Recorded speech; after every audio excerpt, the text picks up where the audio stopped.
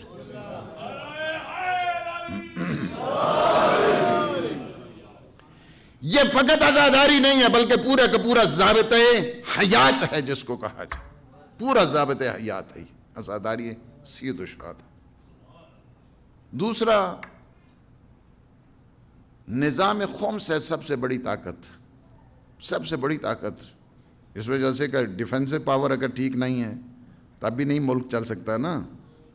اگر فائنینشل جو ہے نا انسان کی وہ بھی نہیں ہے تو تب بھی ملک نہیں چل سکتا ہے. ملک کو چلانے کے لیے یہ تشیع کیا ہے؟ ایک مملکت ہے جو جہانی ہے. نظام خمس آپ میں اچھے اچھے جو ہے نا اچھے اچھے بزنس ہونے چاہیے آپ لوگوں کے. دشمن کی ٹیکٹکس میں سے جو ہے نا ایک یہ ہے کہ ان کا اقتصادی جو ہے نا وہ بائیکاٹ، ان کے اقتصادیات کو خراب کیا جائے.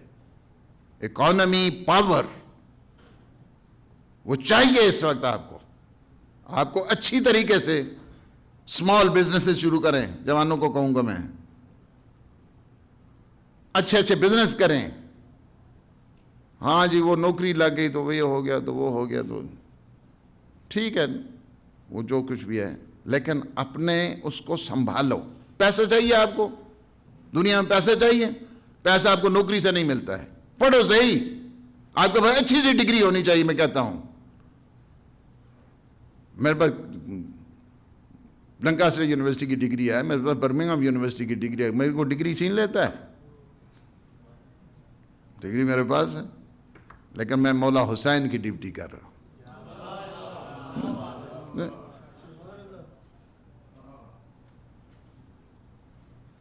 آپ کے پاس اچھی ڈگری ہونی، تعلیمی لحاظ سے آپ سے کوئی آگے نہیں جانا چاہیے. میں یہ کہتا ہوں جوانوں سے، کوئی تعلیمی لحاظ سے تم سے آگے نہیں جانا چاہیے. تم بہترین ڈاکٹر بنو، بہترین پروفیسر بنو، بہترین اکاؤنٹنٹ بنو، بہترین انجینئر بنو، بہترین جو ہے نا وہ میڈیسن ہے تمہارا. اس وجہ سے کہ دنیا کے پاس تو ماڈل رول ماڈل نہیں ہے، آپ کے پاس تو علی مولا جیسا رول ماڈل موجود ہے. آپ کو پیچھے نہیں رہنا ہے علمی لحاظ سے، نہیں، علمی لحاظ سے آگے بڑھنا. ہر علم میں تم نے آگے بڑھنا ہے.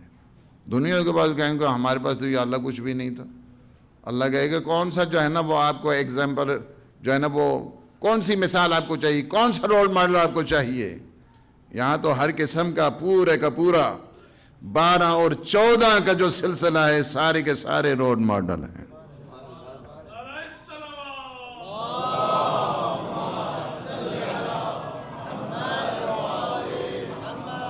ٹائم ضائع نہ کرو، اپنا ٹائم ضائع نہ کرو. جوانوں سے کہوں گے ٹائم ضائع مت کرو. اچھا اگر مجھے کوئی کہے، جوان کہے کہ پڑھنے کو دل نہیں چاہتا ہے، نہ ہی کوئی ڈاکٹر بننا چاہتا ہوں، اور نہ ہی کوئی انجینئر بننا چاہتا ہوں، نہ ہی کوئی اکاؤنٹنٹ بننا چاہتا ہوں، نہ ہی کوئی ہیومن سائنسز جو ہیں اس کی طرف جو ہے نا وہ آنا چاہتا ہوں، نہ کوئی تھیالوجی ڈپارٹمنٹ، نہ کوئی جو ہے نا کزمولوجیکل ڈپارٹمنٹ، نہ کوئی جو ہے نا انٹولوجیکل ڈپارٹمنٹ، کسی کو دل نہیں چاہتا ہے، تو آپ کیا کہیں گے؟ میرے پاس ان کے لیے بڑا بہترین نسخہ موجود ہے. آپ کہیں گے وہ کیا ہے؟ میرے کو خوب کھاؤ خوب سو.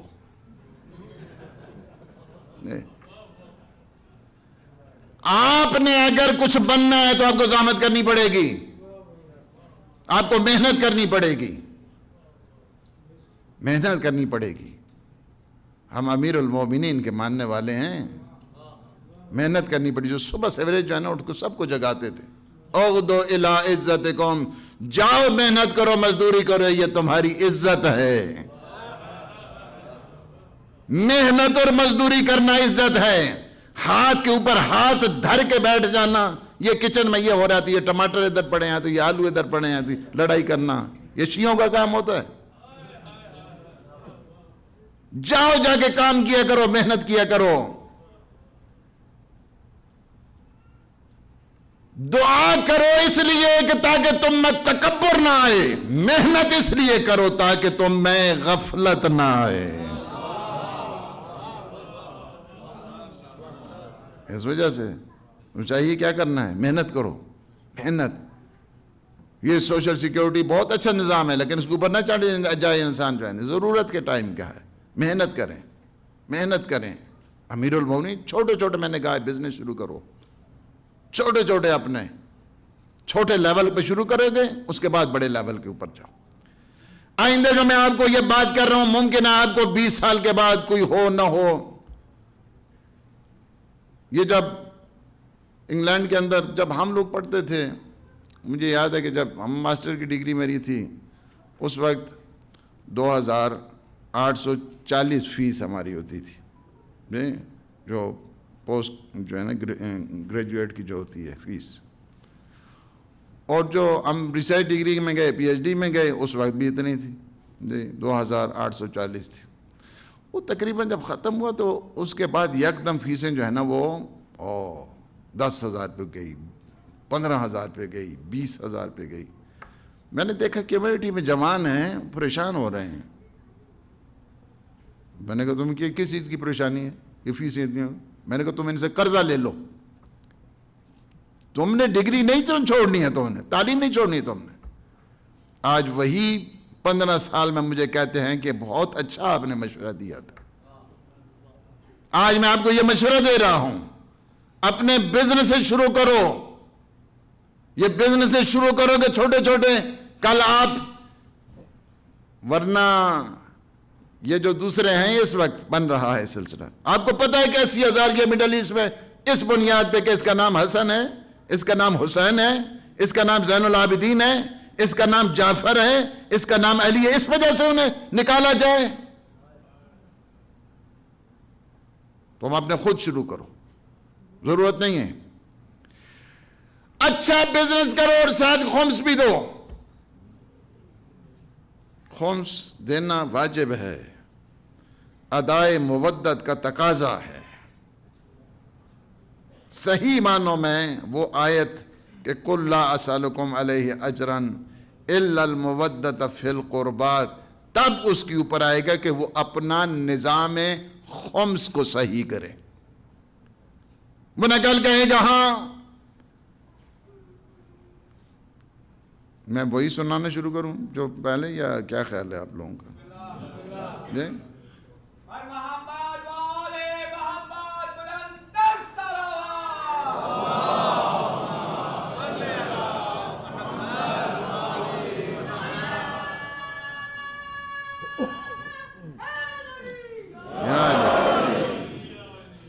نظام خمس آپ کی طاقت ہے، آپ کی طاقت ہے. خمس سے انسان کا مال کم نہیں ہوتا ہے، خمس سے انسان کا مال زیادہ ہوتا ہے. سیدہ کی دعاؤں میں شامل حال ہوا کرتا ہے. اس کی عزت اور وقار کی ذمہ دار بیوی بن جایا کرتی ہے. خمس دینے والا، خمس دینے والا. مجھے یاد ہے جب میں نے پہلی دفعہ خمس دینا شروع کیا، it was about 35 years ago، اور 30-35 سال پہلے کی میں بات کر رہا ہوں، 30-35 سال پہلے کی. جی میں اسٹیج پہ بیٹھا ہوں نا، یہ مولا حسین کی منزل ہے. تو میں آپ کو اتنا بتا دوں، جس دن سے خمس دیا اس تاریخ سے لے کر آج تک کبھی بھی کسی چیز کی کمی نہیں آئی، اور کوئی تاریخ ایسی نہیں آئی ہے کہ جس میں ہم نے خمس نہیں دیا. خمس دینے سے میرے 8ویں آقا امام رضا علیہ الصلوۃ والسلام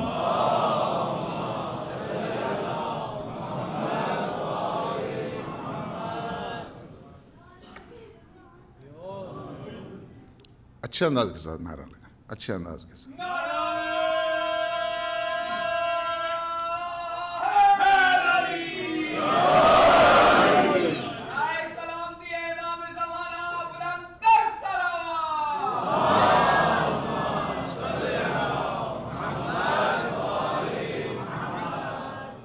فرماتے ہیں کہ خمس روک کر ہماری دعاؤں کو مت روکو.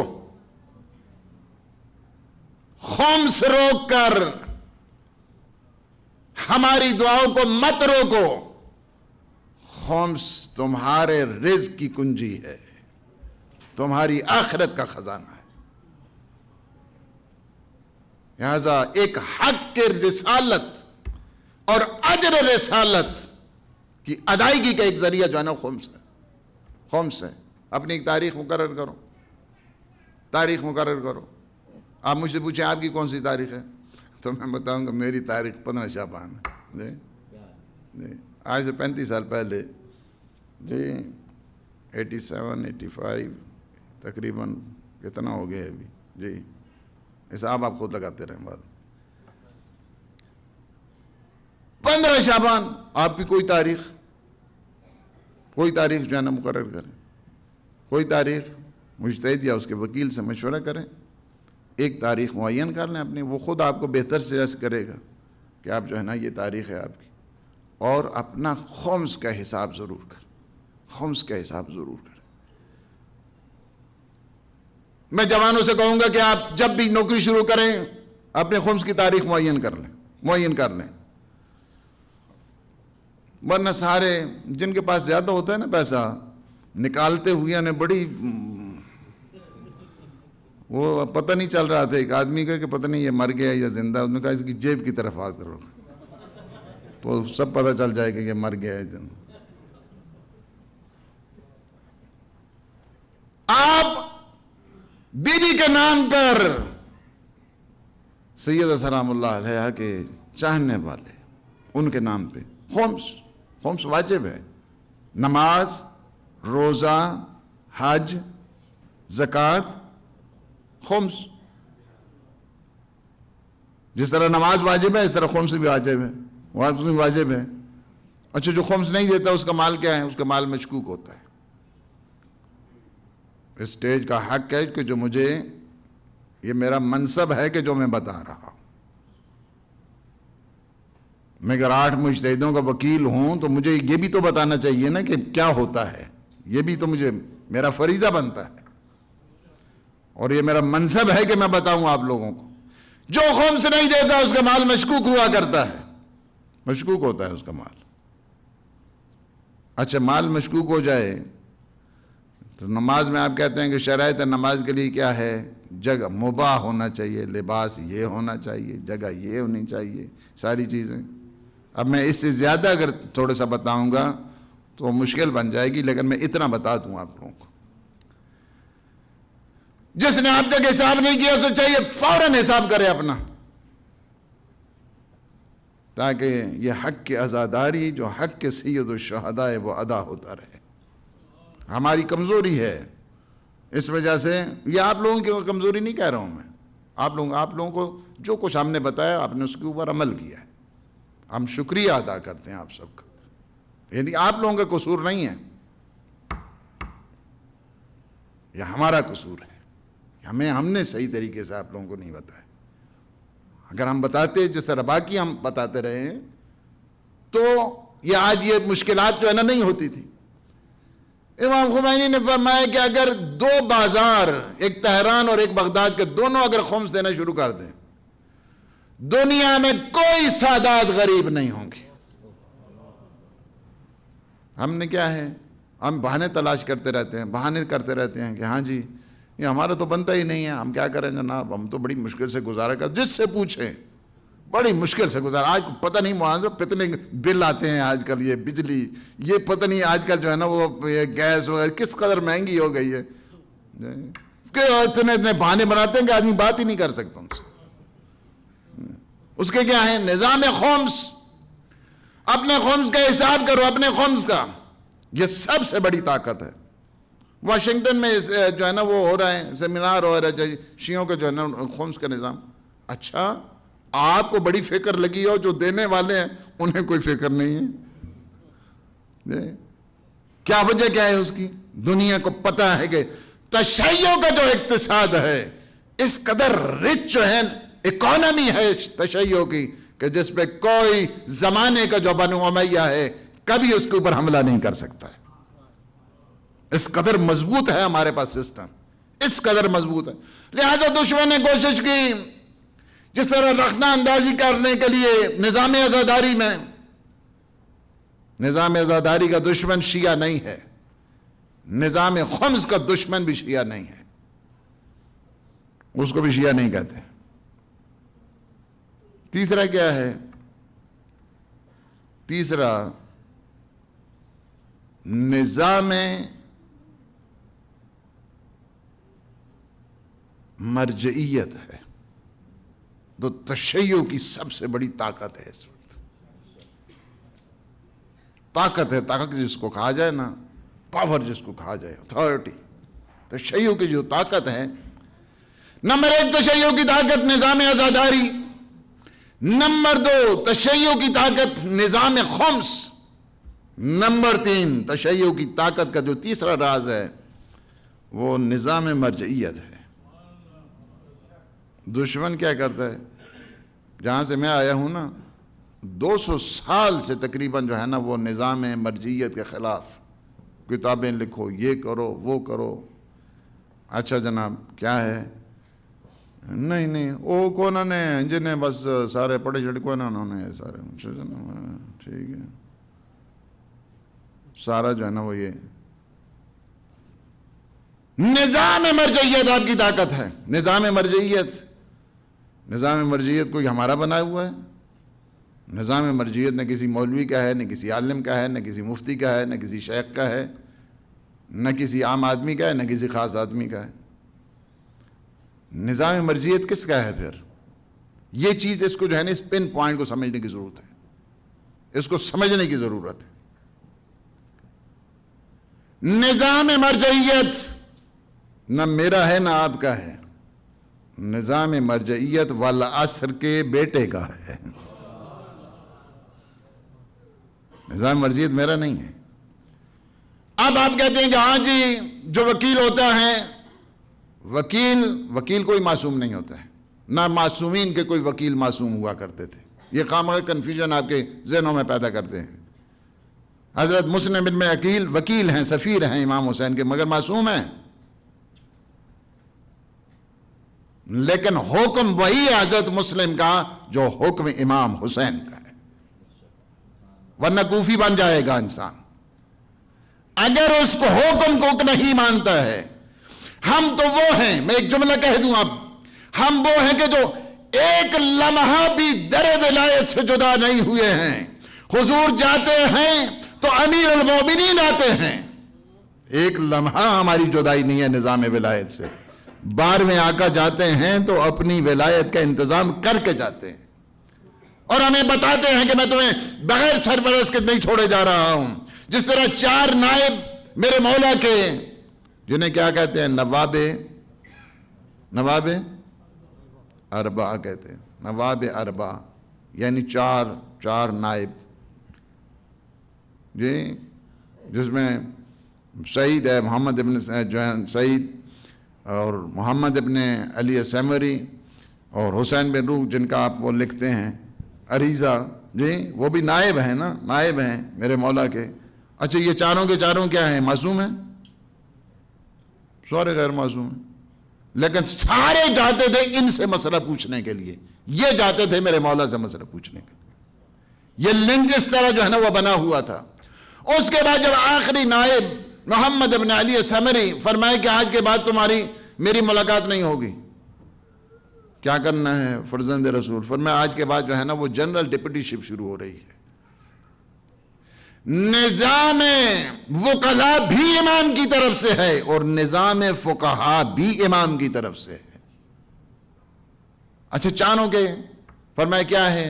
فرمایا فَأَمَّا مَنْ كَانَ مِنَ الْفُقَهَاءِ سَائِنًا لِنَفْسِهِ حَافِظًا لِدِينِهِ مُخَالِفًا لِأَهْوَاهُ مُطِيعًا لِأَمْرِ مَوْلَاهُ فَلِلْعَوَامِ أَنْ يُقَلِّدُوهُ. 4 شرطیں ہیں اور انتہائی سخت شرائط ہیں. اس چاروں کے اوپر ایک اشرہ چاہیے گفتگو کے لیے. حقیقت بات یہی. فَأَمَّا مَنْ كَانَ مِنَ الْفُقَهَاءِ فَأَمَّا مَنْ كَانَ مِنَ الْفُقَهَاءِ سَائِنًا لِنَفْسِهِ. اپنے فقہاء میں سے دیکھو، جو مجتہدین ہیں ان میں سے دیکھو، کیا دیکھنا ہے ہم نے؟ من الفقہاء سائنًا لنفسہ، جو اپنے نفس پہ کنٹرول کرنے والا ہے. دنیا کے نہیں، نہ دنیا طلبی اس میں ہے، نہ حب ذات اس میں ہے، نہ حب حیات اس میں ہے، نہ حب جاہ و ریاست اس میں ہے، نہ تمنا دنیا اس میں ہے. اپنے نفس پہ کنٹرول کرنے والا ہے. ایسا مجتہد تلاش کرو. من کان من الفقہاء سائنًا لنفسہ حافظاً لدینہ، دین خدا کی حفاظت کرنے والا ہے. مخالفاً لہواہ مطیعاً لامر مولاہ، اپنی خواہشات نفسانی کا دشمن ہے، اپنے رب کا مطیع ہے. جب یہ 4 شرطیں اس میں پائی جائیں فَلِلْعَوَامِ أَن يُقَلِّدُوهُ، تو عوام کو چاہیے کہ ایسے مجتہد کی تقلید کرے. تقلید میرا اور آپ کا حکم ہے یا حکم امام زمان ہے؟ جو امام زمانہ کے حکم کو نہیں مانتا ہے ظاہر ہے وہ رسول خدا کے حکم سے انکاری ہو رہا ہے. اور جو رسول خدا کے حکم سے انکار کرتا ہے وہ اللہ کے حکم سے انکار کرتا ہے. اور اسی وجہ سے جو احکام تقلید ہیں اس میں باب ہے، اس میں لکھا ہے کہ اگر کوئی تقلید نہیں کرتا اس کے جو اعمال ہیں باطل. اس وجہ سے حکم امام کے سلسلے. جس نے آج تقلید نہیں کی فقط نیت کر لے کافی ہے، کوئی ضرورت نہیں ہے کہ مجتہد کے پاس ہی اس نے جا کر جو ہے نا وہ، فقط یہ ہوتا ہے کہ انسان یہ نیت کر لے کہ میں فلاں مجتہد کی، سب سے بڑے جو ہمارے دو بڑے مجتہد ہیں حضرت آیت اللہ العظمیٰ آغا سیستانی ہیں، حضرت آیت اللہ العظمیٰ خامنائی ہیں جی، اور مجتہد جو ہے نا ہمارے جن کی ایک کی تقلید کرنا چاہتا ہے، بس نیت کر لے کہ میں فلاں مجتہد کی جو ہے نا وہ تقلید کرتا ہوں قربۃ اللہ، دیٹس کوئی ضرورت نہیں ہے لمبے چوڑے جو ہے نا اس میں کے لیے، یہی کافی ہے اس کے لیے. لِلْعَوَامِ أَن يُقَلِّدُوهُ، تو عوام کو چاہیے کہ ایسے مجتہد کی تقلید کریں. الرَّادُ عَلَيْهِمْ كَالرَّادِ عَلَيْنَا، جو انہیں ٹھکرائے گا اس نے مجھے نہیں ماننا ہے. الرَّادُ عَلَيْنَا كَالرَّادِ عَلَى اللَّهِ، جو جس نے ہمیں نہیں مانا اس نے گویا اللہ کے حکم کو نہیں مانا ہے. فَارْجِعُوا إِلَىٰ رُوَاةِ حدیثنا، جب نئے مسائل آ جائیں ہمارے مجتہدین کی طرف تم رجوع کرو. فَإِنَّهُمْ حُجَّتِي عَلَيْكُمْ وَأَنَا حُجَّةُ اللَّهِ عَلَيْهِمْ، وہ میری طرف سے تم پر حجت ہیں اور میں اللہ کی طرف سے ان پر حجت ہوں. یہ نظام ہے ہمارے پاس یہ نظام ہے. اس نظام کو دھوکے میں نہ آئیں دشمنوں کے. لوگ مختلف قسم کے جو ہے نا حملے کر رہے ہیں. یہ تین جو عظیم نظام ہے ہمارے اس وقت تشیع کی بقا کے جو ذمہ دار بنے ہوئے ہیں. نظام عزاداری پہ کوئی سودا نہیں ہے، نظام خمس پہ کوئی سودا نہیں ہے، نظام فقہا کے نظام مرجعیت کے اوپر بھی کوئی سودا نہیں ہے. یہی چیز ہے دشمن یہ چاہتا ہے کہ آپ میں پھوٹ ڈالے، افتراق ڈالے، انتشار پیدا کرے. میں یہی فقط کہوں گا مولا امیر المومنین کی ولایت میں عزاداری کے سائے میں ہم سارے ایک ہیں.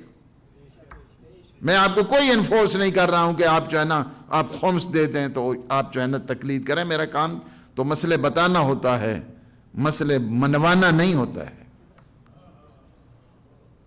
میرا کام یہ ہے کہ صحیح معنوں میں آپ کے دل و دماغ تک مسئلے کو راسخ کر دیا جائے. آگے تو پھر میرے مولا کی توفیق رہے گی. جس کی قسمت میں ہوگا وہ مانے گا، جس کی قسمت میں نہیں ہوگا. یہی نظام فقہا ہے، نظام فقہا کا آج کا نہیں ہے. آپ اگر چلے جائیں کربلا کی تاریخ میں آپ کو بڑے بڑے فقیہ ملیں گے، بڑے بڑے محدث ملیں گے، بڑے بڑے قاری قرآن ملیں گے، بڑے بڑے ترتیل کرنے والے ایسے ایسے ملیں گے کچھ ایک شب قرآن کی تلاوت کیا کرتے تھے. ایسے آپ کو جو ہے نا کربلا کی تاریخ میں ملنے والے. یہی چیز اگر آپ دیکھنا چاہتے ہیں کربلا کی تاریخ میں،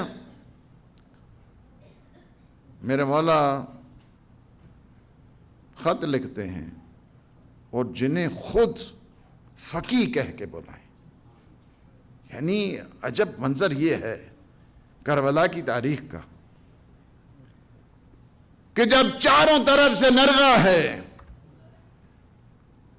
اور بہن بھائی سے کہہ رہی ہیں کہ ماں جائے کیا آپ کا کوئی چاہنے والا نہیں ہے.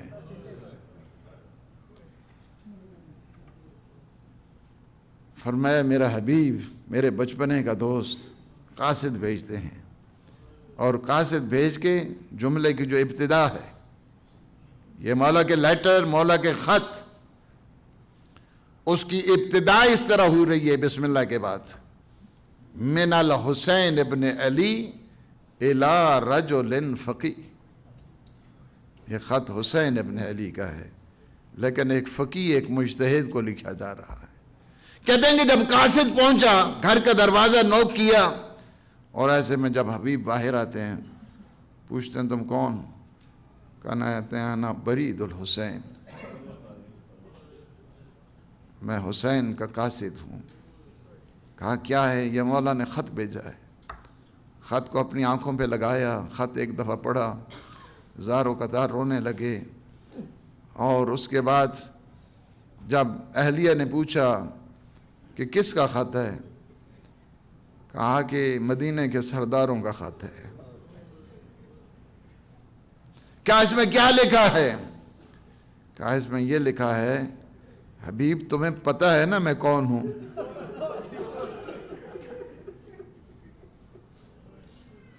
میں تیرے نبی کی بیٹی کا بیٹا ہوں.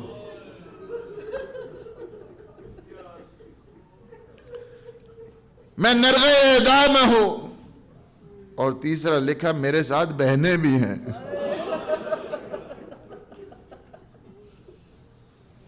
کہتے ہیں کہ حبیب کی اہلیہ نے پوچھا تو پھر کیا ارادہ ہے؟ کہا میں یہ سوچ رہا ہوں اگر جاؤں گا تو قتل ہو جاؤں گا، تو بیوہ ہو جائے گی۔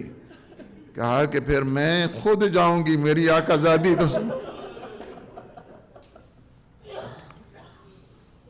مخدرات عصمت و طہارت آئی ہوئی ہے، رسول کی بیٹیاں بھی تو ساتھ ہیں۔ فرمایا کہ میں نے تو تیرا امتحان لیا تھا، یہ کیسے ہو سکتا ہے کہ میرا حسین مجھے پکارے اور میں وہاں نہ جاؤں؟ غلام کو بھیجا، جاؤ گھوڑے کو لے جاؤ شہر کے باہر، اب کافی دیر ہو رہی ہے۔ ایسے میں دیکھا جون غلام ہے، ایک دفعہ جب دیر ہوئی نا تو گھوڑے کے کانوں میں ایک جملہ کہا کہ اگر میرا مالک نہ آیا نا تو میں تجھ پر سوار ہو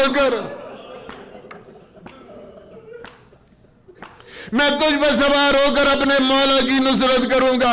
کہتے ہیں یہ جملہ جو سننا تھا نا، حبیب نے سن لیا یہ جملہ، کہا کہ میں نے اسی جملے کے صدقے میں تمہیں آزاد کرتا ہوں۔ کہتے ہیں میں آزاد تب ہوں گا جب میں مولا کی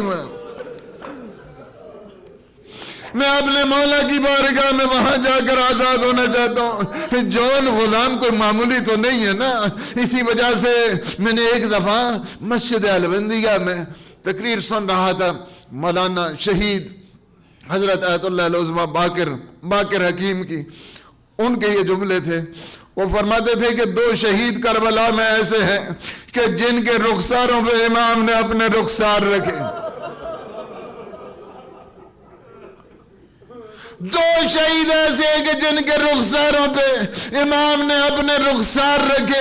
ایک علی اکبر تھے جن کے رخساروں پہ امام نے رخسار رکھے، اور دوسرا یہ جون غلام تھا۔ جب یہ کہہ رہا تھا نا، ایک دفعہ شعر پڑھ رہا ہے، کہتا ہے کہ یہ سیاہ فام، یہ کالا جسم، یہ بدبودار خون، پتہ نہیں امام کی بارگاہ میں نصیب ہوگا یا نہیں۔ میرے مولا فرماتے ہیں جون تم کیا کہہ رہے ہو؟ کہا کہ میں سیاہ فام ہوں، میں کالا ہوں، میں حبشی ہوں، یہ بدبودار جسم ہے۔ فرمایا تیری قربانی ایسی قبول ہوگی، کربلا کی دھرتی پر جتنی خوشبو آئے گی تیرے جسم سے آئے گی۔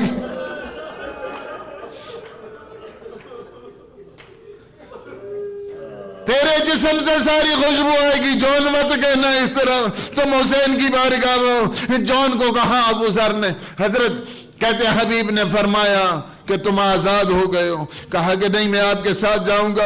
کہتے ہیں کربلا کی حدود میں پہنچے، ایک دفعہ غبار اٹھا، کہتے ہیں ایک دفعہ اعلان ہوا، علی اکبر آگے بڑھے، میرے مولا فرماتے ہیں جاؤ اپنے چچا حبیب کا استقبال کرو۔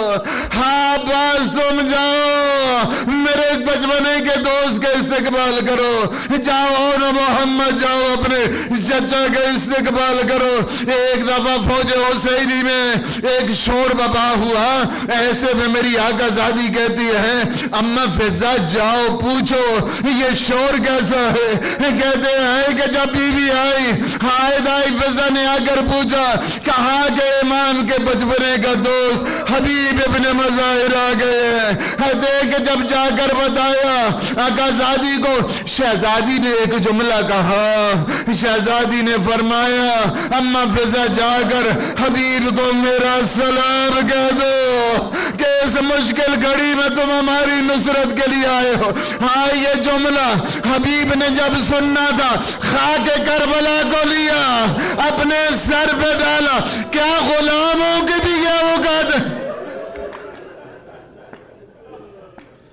کیا غلاموں کا بھی یہ مقام بن گیا کہ زہرا کی بیٹیاں سلام کہہ رہی ہے؟ ہائے میمنے کے سردار تھے، ایک عالم کتنے خوش نصیب ہو حبیب کہ مولا نے ایک علم تمہارے لیے بچا کے رکھا تھا۔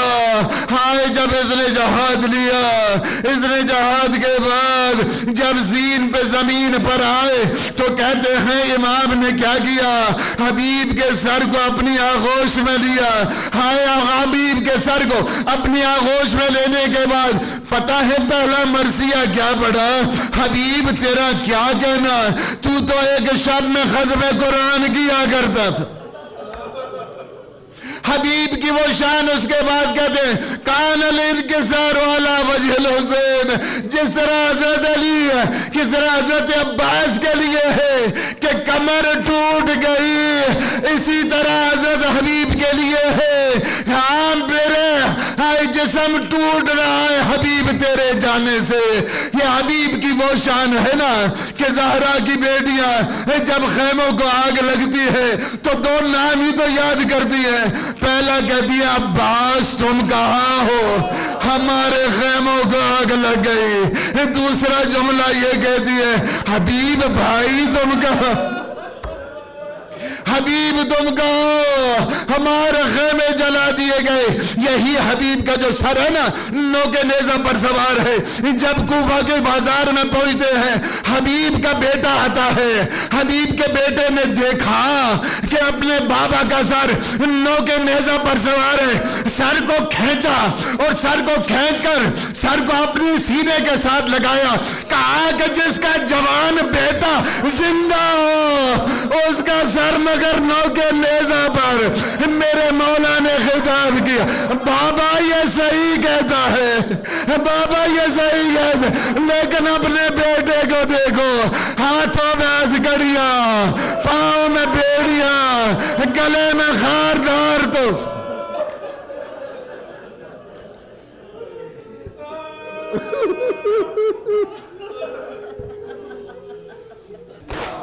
میرے حبیب میرے دوست کربلا جا، میرے حبیب میرے دوست کربلا جا، میرے حبیب میرے دوست کربلا جا، میرے حبیب میرے دوست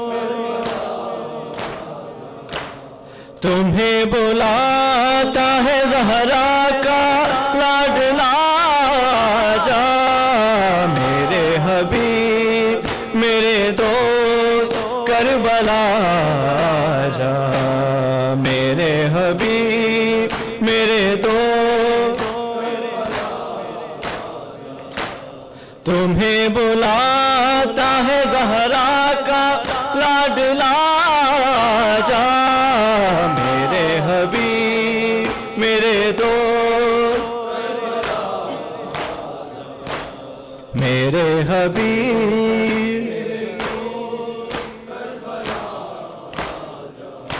حسین